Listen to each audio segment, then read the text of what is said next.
Hello friends and welcome back to my channel. I hope कि आप सब ठीक होंगे। दोस्तों, आज हम बात करने वाले हैं नर्सिंग एप्टीट्यूड के नेक्स्ट टॉपिक की, communicable and non communicable disease की।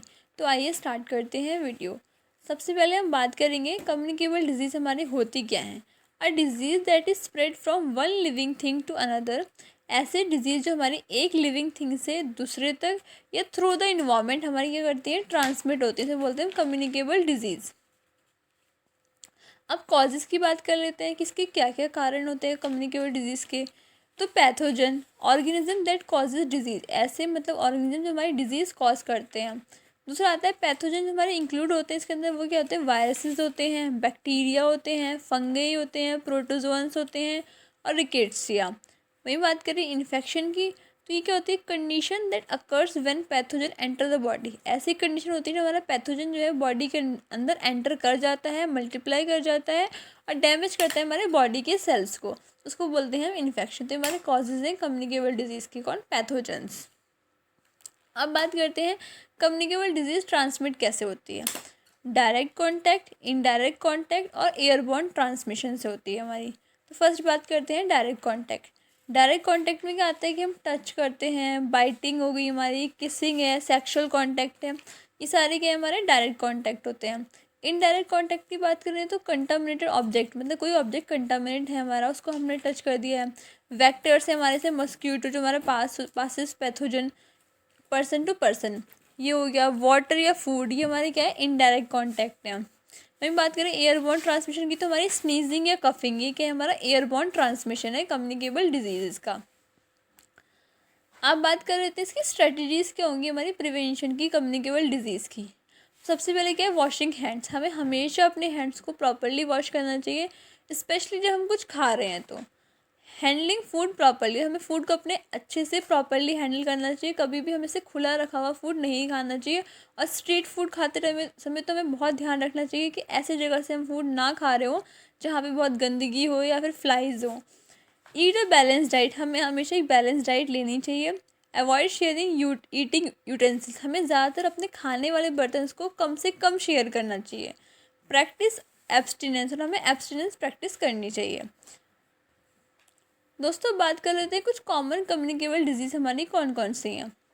The most common communicable disease are those the respiratory tract की, जो हमारी सबसे कॉमन है वो हमारी है रेस्पिरेटरी ट्रैक्ट की।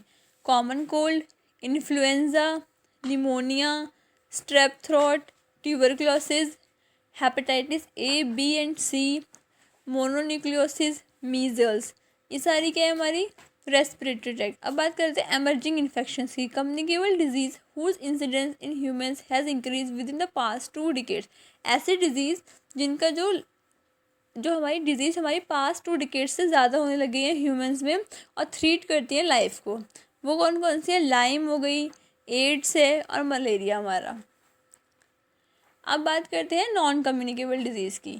तो disease that is not transmitted by another person, a vector और द इन्वायरमेंट। ऐसे डिजीज़ जो दूसरे व्यक्ति को छूने से, उसको टच करने से, उसके इन्वायरमेंट से हमें नहीं लगती, उसे बोलते हैं non communicable disease. Medical science has identified certain habits and behaviour that either increase or decrease the risk of many of this disease. लेकिन मेडिकल साइंस ने बहुत सारे ऐसे बिहेवियर्स को आइडेंटिफाई कर लिया है जो हमारा चांसेस को बढ़ाता है और कम करता है, किसकी, नॉन कम्युनिकेबल डिजीज़ के। तो हमारी नॉन कम्युनिकेबल डिजीज़ होती क्या क्या है। सबसे पहले है हाइपरटेंशन। हाइपरटेंशन क्या होता है हमारा, इसमें क्या होता है, हमारा एक ऐसी कंडीशन होती है कि हमारे ब्लड होता है वो फोर्स ज़्यादा लगाने लग जाता है हमारे आर्टरी की वॉल्स पे, उसकी फोर्स ज़्यादा हो जाती है। हमारा जो ब्लड प्रेशर है वो 140/90 से अबव हो जाता है। और सीवियर कंडीशन कब मानते हैं, बहुत ज़्यादा सीवियर, 180/120 जो हमारा हो जाता है। इसके सिम्टम्स क्या क्या होते हैं, मेनली हमारे हाइपरटेंशन के कोई सिम्टम नहीं होते, इसको हम साइलेंट किलर डिजीज़ बोलते हैं। लेकिन फिर भी कुछ कुछ सिम्टम्स जिसके हमें देखने को मिलते हैं, वो रेस्टलेसनेस हो जाती है हमारी, पल्पिटेशंस होती हैं। अब बात कर लेते हैं कोरोनरी हार्ट डिजीज़ की। कोरोनरी हार्ट डिजीज़ क्या होती है, डैमेज आता है हमारे हार्ट की मेजर ब्लड वेसल में। जो हमारे हार्ट की मेजर ब्लड वेसल है उसमें क्या डैमेज हो जाता है, ब्लड सप्लाई जो है हमारी ब्लॉक हो जाती है, किसकी वजह से, फैटी सब्सटेंस आ जाते हैं हमारे, तो उससे हमारी ब्लड सप्लाई ब्लॉक हो जाती है, उसे बोलते हैं कोरोनरी हार्ट डिजीज़। अब इसमें सिम्टम्स क्या होते हैं, इसके चेस्ट पेन होता है, हार्ट अटैक, ये हमारी क्या है सिम्टम्स है कोरोनरी हार्ट डिजीज़ के। डायबिटीज़ क्या होती है, हमारी ग्रुप ऑफ डिजीज़ है, ये सिंगल डिजीज़ नहीं है, ग्रुप ऑफ डिजीज़ है। रिजल्ट क्या होता है, हमारी जो ब्लड है उसमें शुगर का लेवल बहुत ज़्यादा हाई हो जाएगा, too much sugar level in our blood. इसमें के सिम्टम क्या होते हैं, यूरिनेशन होता है हमारा, फटीग होगा, वेट लॉस होगा, ये सब हमारे इसके सिम्टम्स हैं। बात कर लेते हैं स्ट्रोक की। तो ये क्या होता है, damage to brain from interruption of its blood supply. हमारा क्या होता है कि जो ब्लड सप्लाई है ब्रेन की वो इंटरप्ट हो जाती है, इससे हमारा ब्रेन डैमेज हो जाता है, उसे बोलते हैं स्ट्रोक। इसके सिम्टम्स क्या क्या होते हैं, नंबनेस होती है हमारी, वीकनेस होगी, कन्फ्यूज़न होगा हमें, डिजीनेस होगी, ये सारे हमारे सिम्टम्स हैं।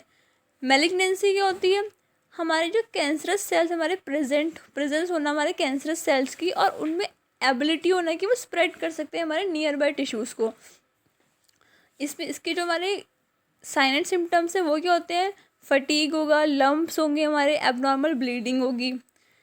बात करें ओबेसिटी की, तो ये हमारा डिसऑर्डर है जिसमें हमारा जो बॉडी फैट है वो एक्सेसिव अमाउंट में इंक्रीज़ होने लग जाएगा, जो हमारा वेट है वो बहुत ज़्यादा तेज़ी से बढ़ने लगेगा, और क्या करेगा वो हमें हेल्थ प्रॉब्लम कॉज करने लग जाएगा। इसके सिम्टम्स क्या होते हैं, पॉट बेली और इंक्रीज वेट। बात करें ब्लाइंडनेस की, तो क्या होता है हमारा लैक या लॉस ऑफ विज़न, इसे बोलते हैं ब्लाइंडनेस। हमारी जो ब्लाइंडनेस है उसको, अगर हमारी पार्शियल ब्लाइंडनेस है तो उसको हम फिर भी थोड़ा करेक्ट कर सकते हैं, लेकिन कंप्लीट ब्लाइंडनेस है तो हमारी ग्लासेस से भी करेक्ट नहीं होती है।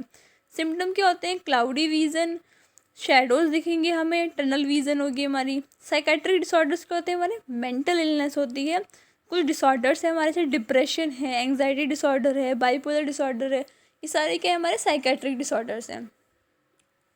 रिस्क फैक्टर्स क्या हैं, कॉमन एनसीडीज़ के हमारे, टोबैको का यूज़ करना, अल्कोहल कंजप्शन करना, ब्लड प्रेशर बढ़ जाना, obesity, diet, physical inactivity, diabetes mellitus, high serum cholesterol, ये सारे क्या हमारे रिस्क फैक्टर्स हैं। बात कर लेते हैं प्रिवेंशन एंड कंट्रोल की। तो हमारा स्टेप वाइज सर्विलेंस है एनसीडीएस का। सबसे पहले क्या है, रिस्क फैक्टर को आइडेंटिफाई करना है, फिजिकल मेजरमेंट करनी है हमारी से बीएमआई की, ब्लड प्रेशर की, हमें बायोकेमिकल मेजरमेंट करनी है, हमें टेस्ट कराने होते हैं हमारे ब्लड लिपिड का, ग्लूकोज का। फिर क्या करना होता है, माइक्रोबियल टेस्ट भी कराने होते हैं कभी कभी, फिंगरप्रिंट्स के। हमें क्या करना है, अपने ब्लड प्रेशर को कंट्रोल में रखना है, प्रिवेंट करना है, ट्रीट करना है खुद को इन्फेक्शियस रिस्क फैक्टर से, प्रिवेंट करना है आइडेंटिफेबल रिस्क फैक्टर से, हमें अल्कोहल कंजम्पशन नहीं करना है, टोबैको को क्विट करना है, जो हमारा कोलेस्ट्रॉल लेवल है ब्लड का उसको कम करने की कोशिश करनी है, हमें फिजिकली एक्टिव रहना है, हेल्दी फूड खाना है, वेट रिडक्शन करना है अपना, और ब्लड ग्लूकोज लेवल को कंट्रोल करना है। ये हमारा प्रिवेंशन है एनसीडीएस का। दोस्तों आई होप कि आपको ये वीडियो पसंद आई होगी। अगर ये वीडियो पसंद आई है तो प्लीज़ इसको लाइक कीजिए, शेयर कीजिए, इस चैनल पर नए हैं तो इसको सब्सक्राइब कर लीजिए, और हाँ बेल आइकन ज़रूर दबाइए ताकि फ्यूचर में आने वाला कोई भी अपडेट हो तो मैं आपको तुरंत दे दूँ। Thanks and have a nice day.